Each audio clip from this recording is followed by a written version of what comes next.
હું બોલવાનું છું શેર અને સસલાની સ્ટોરી. એક શેર હતો, ઈ બધાયને ખાઈ મારી ખાઈ જતો હતો. તો બધાય જાનવર એનાથી બીતા હતા.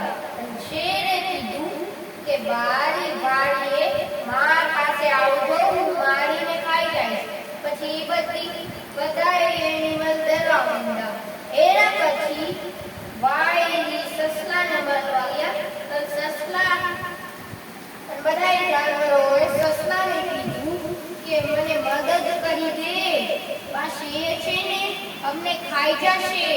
તો સસલું છે ને એના પછી સસલાની બારી આવી. એના પછી જાતા જાતા વચ્ચે રસ્તાએ એક કૂવો મળ્યો. એમાં એને જોયું તો એનો શેડો દેખાડો. એના પછી એને એક કચી વાળી. પછી છે ને વહાં જાતા જાતા શેર પાસે ગયો. એના પછી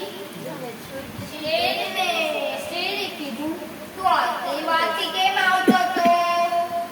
તો સસલાએ કીધું મને વચ્ચે કૂવો મળ્યો છે, એમાં જોજો હું અહીંયા 5 ભાઈને હું ઉપર લઈ આવું છું.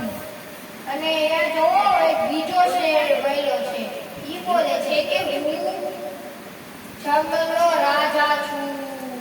તો એના પછી વા શેર હતો રે એને ગુસ્સો આવ્યો. પછી સસલાએ એને કૂવા પાસે લઈ ગયો. એના પછી શેરે જોયું કે બીજો શેર એનો શીડો હતો. તો એને જોયું આ બીજે સમજ્યું કે બીજો શેર છે. તો એના પછી કૂવામાં કૂદી ગયો.